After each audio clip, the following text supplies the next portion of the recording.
नमस्कार मित्रांनो, हवामानाच्या माहितीसाठी आपल्या ह्या यूट्यूब चॅनलमध्ये आपल्या सर्वांचं स्वागत आहे. आपण जर ह्या यूट्यूब चॅनलमध्ये नवीन असाल तर आपल्या चॅनलला सबस्क्राईब करा, बेल आयकॉनची घंटी प्रेस करा आणि आपले व्हिडिओ आपल्या शेतकरी बांधवांपर्यंत जास्तीत जास्त शेअर करा.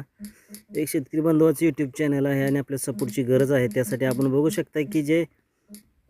बंगालच्या उपमहासागरात आणि अरबी समुद्रामध्ये जे सॅटेलाईटद्वारे आपण जे व्हिडिओ काढलेला आहे आणि त्यानुसार आपल्याला पर्यंत माहिती आपण देण्याचा प्रयत्न जो करत आहोत. तर काही भागांमध्ये पावसाने विश्रांती घेतली आहे. मान्सूनपूर्व पाऊस जो आहे तो अद्यापही आपल्यापर्यंत आलेला नाही आणि पुढील काही दिवसांमध्ये त्याचं जे प्रवास आहे, त्याचा जो प्रवास कोणत्या भागाकडून म्हणजेच जर वर्ष आपण केरळच्या भागाकडून महाराष्ट्र असेल, कर्नाटक, तामिळनाडू हा जो काही भाग आहे तो भाग व्यापून महाराष्ट्राच्या दिशेने येत असतो आणि सद्यस्थिती केरळ आणि तामिळनाडू हा जो भाग आहे तर ह्या भागामध्ये आपण बघू शकता की काही भागांमध्ये स्थानिक वातावरण तयार होऊन पाऊस जो आहे तो आपल्याला पडताना पाहायला दिसत आहे. परंतु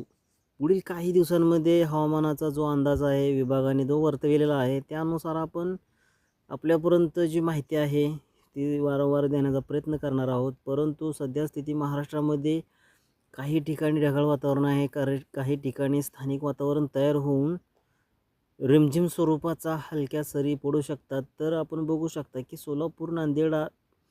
सांगली, छत्रपती संभाजीनगर, अकोला, जळगाव असेल, काही नागपूरचा जो काही भाग आहे, रायपूरचा काही भाग म्हणजेच गोंदिया, गडचिरोली हा जो काही भाग आहे तर या भागामध्ये सध्या स्थिती ढगाळ वातावरण आहे आणि काही भागांमध्ये स्थानिक वातावरण तयार होऊन हलक्या स्वरूपाचा तर काही ठिकाणी रिमझिम स्वरूपाचा किंवा वादळी वाऱ्याचा पाऊस जो आहे तो पडू शकतो. तर मित्रांनो, पावसाच्या ज्या माहितीनुसार आपण बंगालच्या उपमहासागरालगतील जी काही क्षेत्र आहे ओडिसाचं,